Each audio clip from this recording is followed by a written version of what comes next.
field. Going, see ya!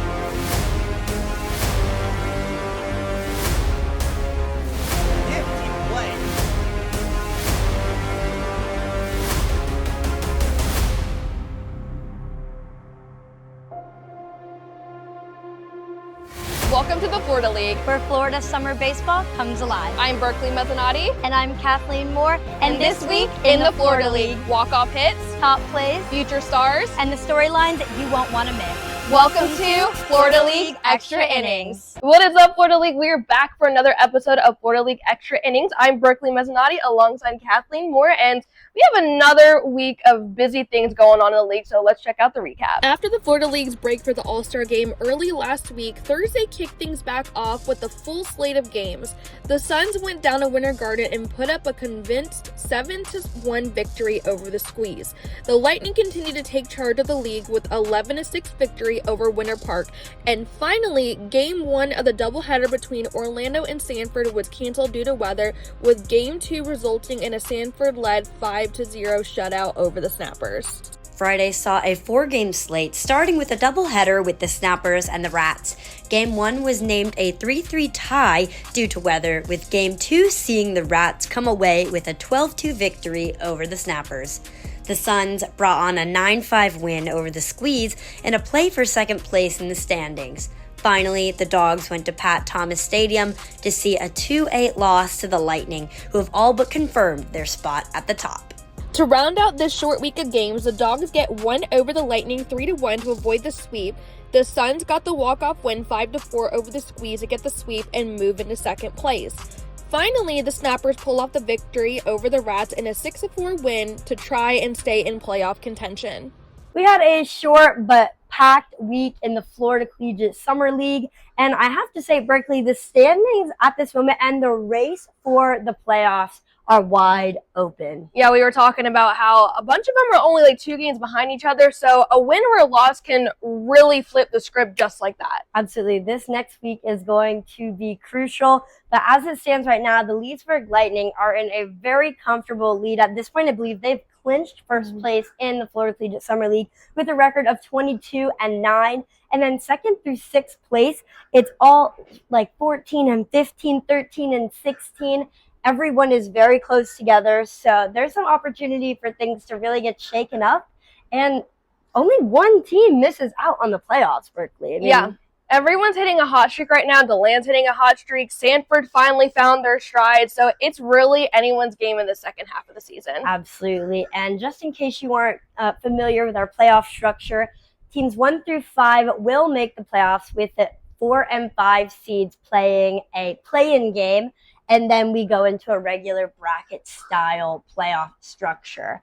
But now it's time to talk about one of the most exciting parts of our week and summer, the All-Star Game and the Home Run Derby. Now, things got pretty split up, but we usually do that over in Sanford, but due to weather conditions, we moved the Home Run Derby and the All-Star Game over to DeLand. And unfortunately, we were only able to get the Home Run Derby in on that first day, but let's go ahead and talk about that. What a performance by our winner, huh?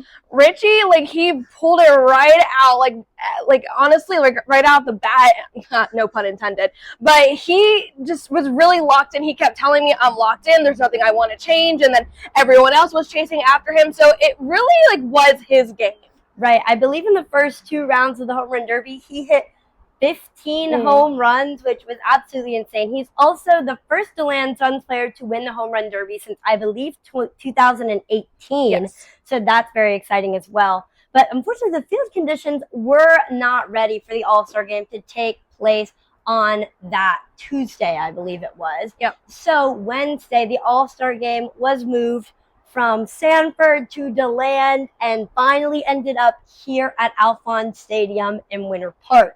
And Berkleigh, we were sitting on Lightning for so long during this day, unfortunately. Yeah, the boys got a little bit complacent with it, but I mean, they were all kind of happy to spend time with each other, get to know each other from different teams if they haven't already met each other. So it kind of was a happy medium, to say the least. It totally was, but we unfortunately weren't even able to get through all 8 innings of the All-Star game because, again, we ran into more weather. So sadly, that game only played to about 4 innings, and the final score was 2-0 with the East winning, and Adonis Velez coming out as the All-Star game MVP. Yep, and he's coming from FIU. He had like a pretty good season at FIU, so he looked pretty confident, and he was like, wow, shocker, I got the MVP. So he was happy to go home with that hardware. Yeah, shoot.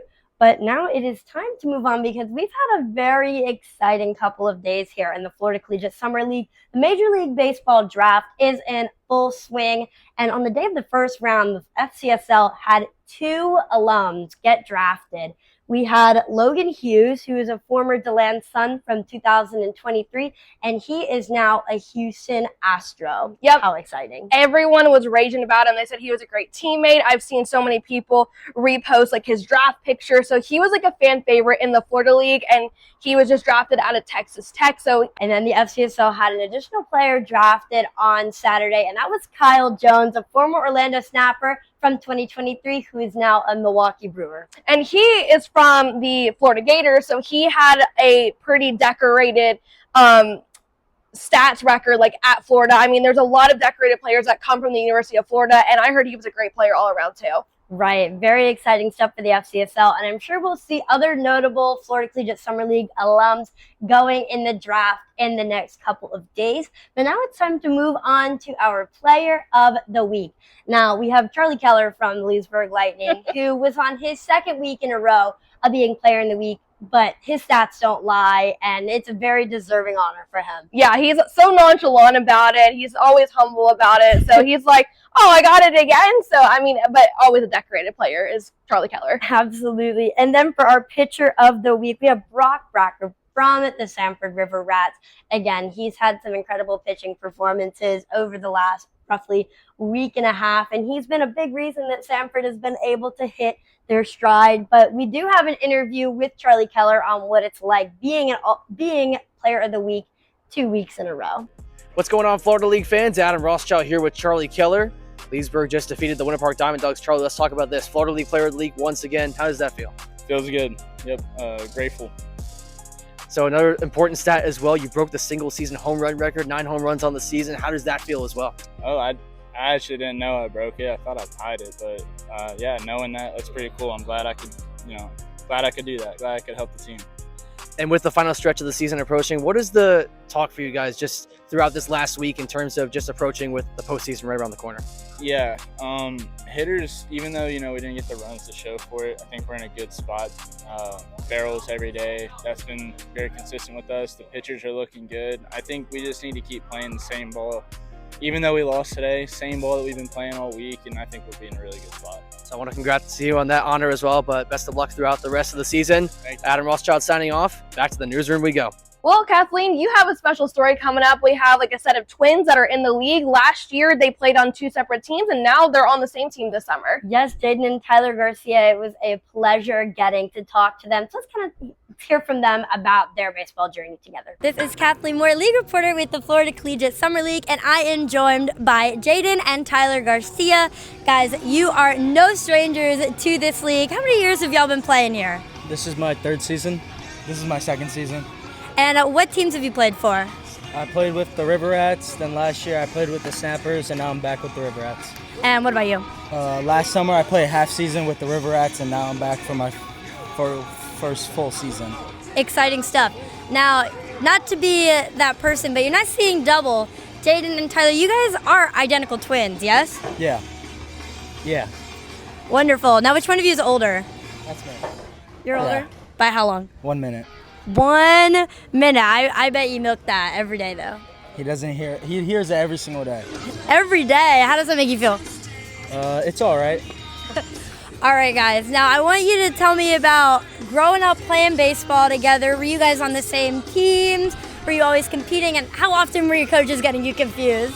So when we've grown up, we were on the same team from like 4 all the way till 12. Then we moved down to Florida, played on the same team except for 14U. We played on 2 different teams. And then we've been on the same team since into the Summer League. Wow. And did your coaches always get you guys confused? Not really, because we had different numbers and stuff, but if we weren't wearing the uniform, I think they'd get confused.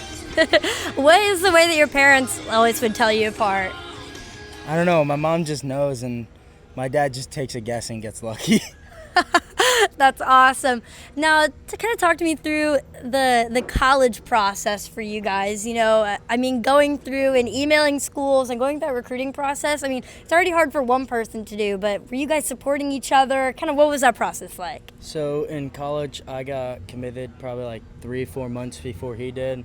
So then once I was done with my recruitment process, it was just a grind to help him get to the spot that he is today. Going to 2 different schools was difficult, him being out of state, me being in state. And then he came back to Florida and we played against each other this year. I didn't get to face him because he had an injury, but it's pretty cool, seeing your brother on the other side of the field. And what about you? What was that experience like for you? It was hard, because always in the back of my mind I wanted to play with Tyler, but I think my dad and my mom, they always supported us, and we were able to find 2 really good schools, and hopefully one day we'll be at the same school, but at least this summer we're playing together. And how special is it that you get to play together this summer? It was really nice. I got to catch Tyler, I think one of his outings, and Opening day. yeah, it was really nice. Yeah. That's wonderful. Thank you guys so much for taking a few minutes with me, and I hope you enjoy the rest of your summer. Thank you. Always a pleasure. Another special story in the Florida League. I wonder if anyone got them mixed up over the years because they're identical twins. Yes, last summer I literally thought that one of them transferred teams and that they were one person, but now I know they're 2 different people and 2 great ball players at that. But Berkleigh, it's time for our favorite segment of the week. It's play-by-play calls of the week. You know how it works. The communication staff are sending in their favorite calls from this past week of games, and we are going to rank them 5 to 1. Bratcher will throw. Jonas sends a ball in the gap. That will score Gonzalez. It'll be extra bases for Bo Jonas. That ball all the way to the wall. Jonas will stop at second, but the Snappers tie up this ball game. It's now 2-2. The first pitch, runner goes. The throw down to second was not in time. The throw home is in time, and the tag applied. Davila to Rodriguez to Davila. A give and go gets Colin Locke out of a jam. Pitch. That one hit a mile high up there into left. It is out of here. Dylan Green. Tape measure. Climbs back in. 2 balls, no strikes to him. The pitch from Figueroa. Fastball would be a strike. Moving to his left, Rodriguez. Tough play. The stretch by Figueroa. He holds on to it. Magical.